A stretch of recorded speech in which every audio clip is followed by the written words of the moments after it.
अब हम topic start करेंगे capacitors in series. Okay,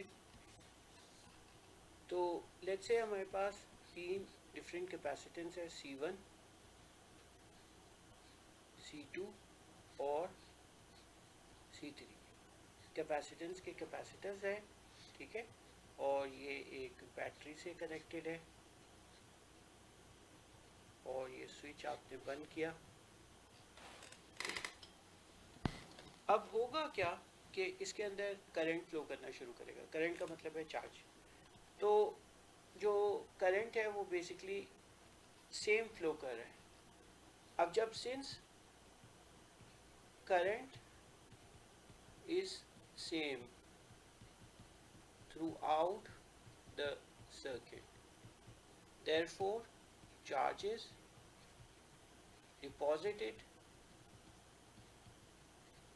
on the capacitors are equal। तो इसका मतलब क्या है, इसके ऊपर भी लेट्स से Q चार्ज होगा। ये Q1 है, ये Q2 है और ये लेट्स से Q3 है। तो Q1 is equals to Q2 is equals to Q3। Let's say ये Q के बराबर है। ओके, अब इसमें होता क्या है कि जो वोल्टेज है V is divided across each capacitor. इसका मतलब क्या है कि इस कैपेसिटर के अक्रॉस जो पोटेंशियल डिफरेंस है, लेट्स से V1 है और इसके अक्रॉस है पोटेंशियल डिफरेंस V2 और इसके अक्रॉस पोटेंशियल डिफरेंस है V3। तो होगा क्या कि V is equals to V1 plus V2 plus V3। अब हमें मालूम है since Q is equals to C into V, तो V is equals to Q upon C। Okay, इसी तरीके से V1 किसके बराबर हो जाएगा, Q1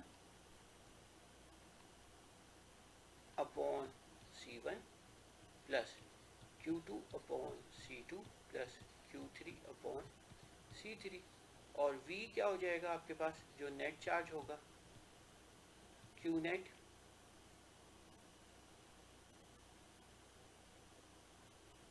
upon C net. Okay, अब आपको पता है कि जो Q नॉट नेट है वही Q1 के बराबर और Q2 के बराबर और Q3 के बराबर था, जिसे हम Q चार्ज के बराबर, क्योंकि हमने पहले ही बताया था कि करंट जो है इस सर्किट में सेम फ्लो कर रहा है। तो इन सब की जगह पे Q upon C net is equal to Q upon C1 plus Q upon C2 plus Q upon C3। Okay, Q common निकाल लें तो दोनों जगह से कट जाएगा। 1 upon C net is equals to 1 upon C1 plus 1 upon C2 plus 1 upon C3। तो ये आपके पास आ जाएगा 1 अपॉन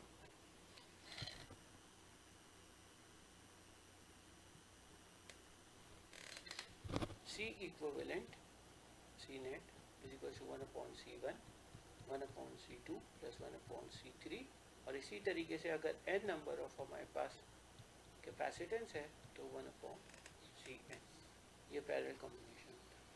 अच्छा, इसके अंदर क्या होता है कि here C equivalent is less than the lowest capacitor rating. ये हम न्यूमेरिकल में एक समझाएंगे आपको कि इसके अंदर इक्विवेलेंट रेजिस्टेंस जो है, या फिर हम इस तरीके से देख सकते हैं कि अगर हमारे पास ये 2 माइक्रोफैरड है और ये आपके पास 3 माइक्रोफैरड है और ये आपके पास 4 माइक्रोफैरड है, तो इन सब की जो इक्विवेलेंट कैपेसिटेंस जो इनके होगी, इक्विवेलेंट कैपेसिटेंस जो इसके इक्वल होगी, उसको निकालेंगे तो 1 upon C equivalent is equals to 1/2 plus 1/3 plus 1/4. तो इस वक्त LCM हो जाएगा 12.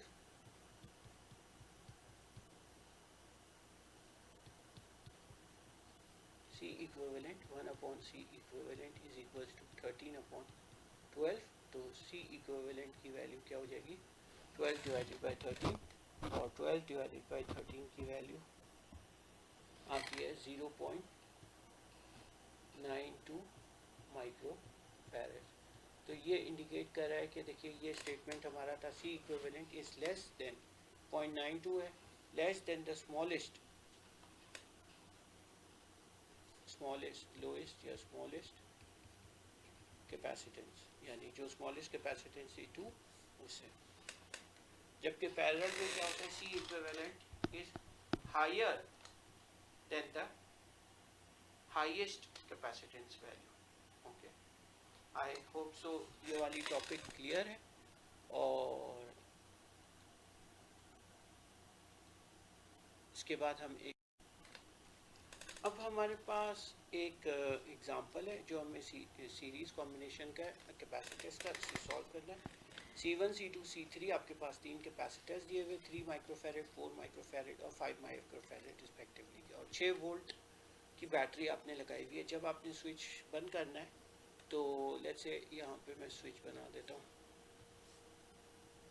ओके, ये स्विच आपने बंद किया तो होगा क्या कि करंट फ्लो करने लगेगा. करंट इसमें से एक ही फ्लो करेगा जिसकी वजह से चार्जेस इन सारे कैपेसिटर्स पे सेम होंगे. अब क्योंकि हमें पता है कि 1/C equivalent is equals to 1/C1 plus 1/C2 plus 1/C3 in series combination. Okay, ठीक है, ये हमें पता है. तो 1/C ने इक्विवेलेंट किसके बराबर हो जाएगा 1/3 प्लस 1/4 प्लस 1/5. इनका एलसीएम क्या हो जाएगा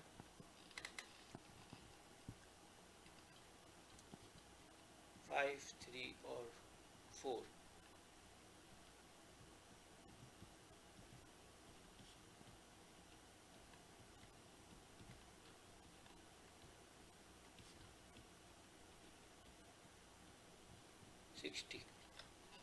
इसका एलसीएम हो जाएगा 60. तो यहाँ पे आ जाएगा 20 और यहाँ पे आ जाएगा 15 और यहाँ पे आ जाएगा 12. ओके, तो ये नीचे 60 है, 20 प्लस 15 प्लस 12 आपके पास आ जाएगा 47. तो 1/C इक्विवेलेंट आपके पास ये आया. तो C इक्विवेलेंट आ जाएगा 60/47 और 60/47 अगर आप करेंगे तो 1.27 माइक्रो फैरेड, यानी कि अप्रॉक्सीमेटली 1.3 माइक्रो फैरेड्स. तो ये टोटल आपके पास आ जाएगी इक्विवेलेंट कैपेसिटेंस 1.3 माइक्रो फैरेड्स. अब the quantity of charge on each capacitance, quantity of charge, तो हमें पता है कि चार्ज सेम है. Q इक्विवेलेंट जो है वो Q1 plus Q2 plus Q3 के Q1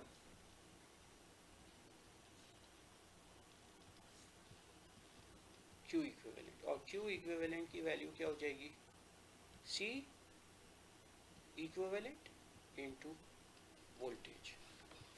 वोल्टेज इस वक्त आपके पास कितनी है 6 वोल्ट.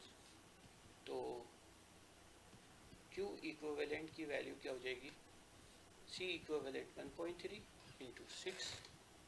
तो 1.3 into 6 is equals to Q equivalent हो जाएगा 7.8 माइक्रो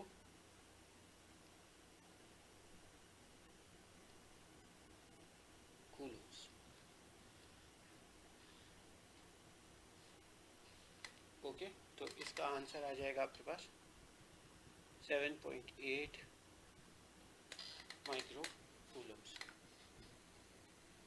ओके, तो ये आपके पास आ गया इसका आंसर 7.8 माइक्रो कूलम्स। अच्छा, ये इम्पॉर्टेंट बात है जो आपने पहले बताई थी कि सीरीज़ कॉम्बिनेशन में क्या होता है कि जो इक्विवेलेंट रेजिस्टेंस होती है वो लेस होती है देन द लोएस्ट कैपेसिटेंस जो कि लगी होती है। 1.3 माइक्रोफैरेड है और जबकि हमारे पास लोएस्ट कैपेसिटेंस कितनी थी 3, तो इसलिए ये आप देखें कि जो पहले हमने बताया था आपको। अब वोल्टेज अक्रॉस ईच कैपेसिटेंस निकालनी है तो V1 किसके बराबर हो जाएगा Q1 अपॉन C1, और Q1 क्या है Q इक्विवेलेंट अपॉन C1, और Q इक्विवेलेंट है 7.8 इंटू 10⁻⁻6 कूलम्स, और आपके पास C1 कितनी थी कैपेसिटेंस 3 माइक्रो इंटू 10⁻⁻6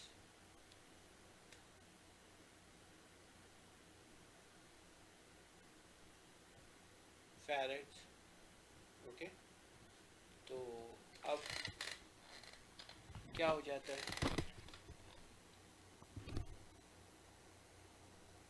ये आपके दो चीज़ कट गई, 7.8 डिवाइडेड बाई 3 किया तो ये आपके पास आ जाएगा 2.6 वोल्ट्स। तो V1 की वैल्यू आ जाएगी 2.6 वोल्ट्स। इसी तरीके से V2 is equal to Q equivalent upon C2, 7.8 into 10⁻⁻6 over 4 micro farads. तो बेसिकली ये फैरेड जो है डिराइव्ड यूनिट है, इसको फैरेड्स किसके बराबर होता है आपको पता है कि Q is equals to V into C, तो C is equals to Q upon V। तो Q किस में होता है कूलम्स और वोल्ट, तो ये हो जाएगा कूलम्स पर वोल्ट, और कूलम्स कट जाएंगे, इसी वजह से वोल्ट इसका आंसर आता है यूनिट। तो ये हमें 7.8 डिवाइडेड बाई 4, तो ये आपके पास आ जाएगा 1.95 वोल्ट्स। ओके, और V3 किसके बराबर जाएगा Q equivalent upon C3, 7.8 into 10⁻⁻6 Coulomb's, और C3 की वैल्यू क्या हो जाएगी 5 इंटू 10⁻⁻6 फैरेड्स। फैरेड्स को हम कूलम्स पर वोल्ट्स भी लिख सकते हैं, ये कूलम से ये कूलम्स कट गया और ये वोल्ट ऊपर आ जाएगा, तो ये आपके पास हो जाएगा 7.8 डिवाइडेड बाई 5, तो ये हो जाएगा आपके पास 1.56 वोल्ट्स V3। ठीक है, अब तीनों वोल्टेजेस का सम अगर आप लेंगे V1 plus V2 plus V3, ये 6 वोल्ट्स के बराबर होना चाहिए। 1.95 plus 2.6 plus 1.95 plus 2.6 almost approximately आ रहा है आपके पास 6.11।